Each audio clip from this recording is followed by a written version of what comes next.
suis réalisateur d'un film qui est ici à Namur, qui s'appelle Plus là pour personne. C'est ton premier long métrage. Exact. T'as passé un cap, le cap C'est du c'est long. le cap. T'as fait plusieurs courts métrages avant ou Mais pas tant que ça, deux. deux? Et qui avaient bien marché. Ouais, oui. Mhm. Qui étaient en plus des courts-métrages de potes à faire avec le francs 50 et un qui avait bien marché en festival. Ok. C'est la première fois que tu viens à Namur. Exactement. Et c'est la toute première projection du film ou... Hier, c'était la première projection du film. Et alors, le J'avais même public pas vu a... le film. Oula. Le public était froid, mais c'est un film froid, donc je pense que c'était plutôt bon signe. Non, le public était un peu dubitatif, on va dire, mais je crois que le film veut un peu ça, quoi. Ok. C'était plutôt bon signe, je pense. Mais peut-être qu'il leur faut le temps de digérer et que c'est seulement aujourd'hui qu'ils peuvent émettre un leur jugement. Ouais. Ouais. Non, mais normalement, c'est un peu ça. Alors de quoi parle le film Des gens qui s'ennuient, non, comment on peut dire ça pour que ça soit quand même cette vision. C'est un film qui parle. C'est 3 histoires autour d'un accident de voiture. Ouais, des chemins qui se croisent, quoi. Voilà, sur des personnages qui ont l'occasion de changer un peu, mais qui vont pas oser, et donc qui vont un peu mourir. Qui vont renoncer à évoluer, Ouais. à aller mieux. Ok. Ouais, donc c'est pas très rose en effet. pas hyper gai. Mais c'est assez réaliste. C'est la vie, ouais. Ouais. J'ai vu que donc tu es suisse, mais tu as fait tes études en France. Dans une école pas terrible, je vous dirais. Non. Pas terrible. Non, j'ai voulu faire comme tout le monde, monter à Paris pour devenir réalisateur, et j'ai fait une école privée qui s'appelle le Conservatoire libre du cinéma français. On apprend des choses, mais c'est pas niveau réalisation, c'est pas vraiment ça. Ok. Et donc après cette école, tu as décidé de retourner en Suisse ou comment ça s'est J'ai passé? essayé de travailler à Paris, mais il n'y avait pas, et je suis retourné en Suisse et j'ai fait vraiment le parcours classique. J'ai commencé comme stagiaire régie, j'ai été régisseur adjoint, régisseur général, après j'ai fait stagiaire mise en scène, deuxième assistant et premier assistant. Ah oui, vraiment, la tu as totale. gravi les échelons. Par an, comme un petit prolétaire. J'ai amené des cafés à pas mal de comédiens.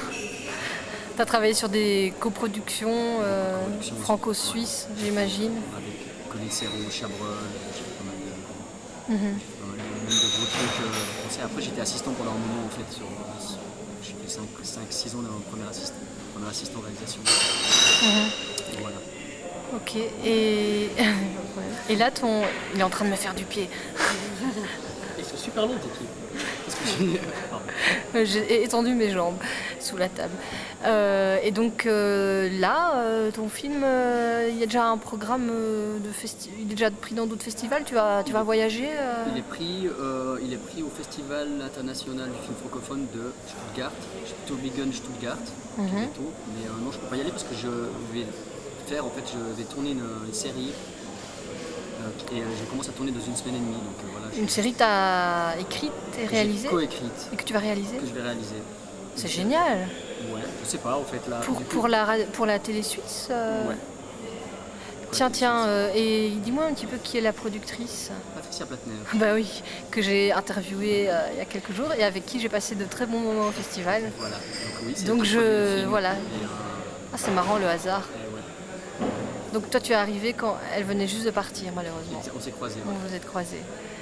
Ah très bien. Et donc c'est toi qui es allé la trouver ou Non, c'est c'est elle que moi j'ai travaillé, on se connaît un peu parce que j'étais deuxième assistant sur un de ses films. Ensuite, je suis devenu premier assistant sur des films qu'elle avait produits de quelqu'un qui s'appelle François-Christophe Marzal qui travaille avec elle à la production. Et donc, en Suisse maintenant, ils ont mis au concours, ils veulent faire des séries, ils veulent plus faire de téléfilms, donc ils ont mis au concours à des productions indépendantes et on a gagné le concours et donc on m'a demandé de le réaliser. Ah c'est bien. De quoi part cette série?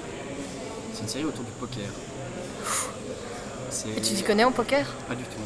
Je pense que c'est bien parce que c'est un prétexte en fait. C'est 10 personnages autour d'une table le soir du Nouvel An et on découvre en flashback pourquoi ils en sont arrivés là en fait. C'est vraiment c'est basé un peu comme le même système que Lost en fait, ce genre de choses. Ok. On découvre vraiment. Ouais. Donc c'est assez compliqué, c'est assez ambitieux pour la télévision. Donc on est assez content qu'ils aient osé faire ça. Oui, mais et même j'ai vu apparemment tu as bien travaillé sur l'écriture parce que hier Patricia Plattner était en train de terminer la lecture de la 10e version du scénario. Exactement. Puis il y a quoi? Il y a 10 épisodes, c'est ça? C'est ça. 10-10-10. Voilà, exactement. Et voilà, donc c'est très bizarre parce que moi je suis réalisateur-auteur un peu pur et dur comme ça. J'ai fait un film qui est pas très gai, donc je trouve ça assez marrant d'essayer un autre registre, même si c'est pas vraiment de la comédie non plus, c'est une série quand même réaliste urbaine comme ça. On verra. Ok. Ben écoute, je te souhaite beaucoup de succès. Et ben moi aussi. Et puis voilà. Tu comptes rester vivre en Suisse là maintenant? T'es bien Je sais en plus. Suisse? Non, je sais pas. C'est bien Namur aussi. Namur aussi? Bah ouais, viens en Belgique. C'est bien la Belgique. Non, les Belges sont bien accueillants et tout. Ouais, et puis ça bouge bien, c'est dynamique, hein. Je suis d'accord. Ouais. Bon, mais donc si t'as l'occasion de revenir à Namur, tu reviendras. Bah, évidemment. Bon. Ben merci. Bah, merci à À toi. bientôt.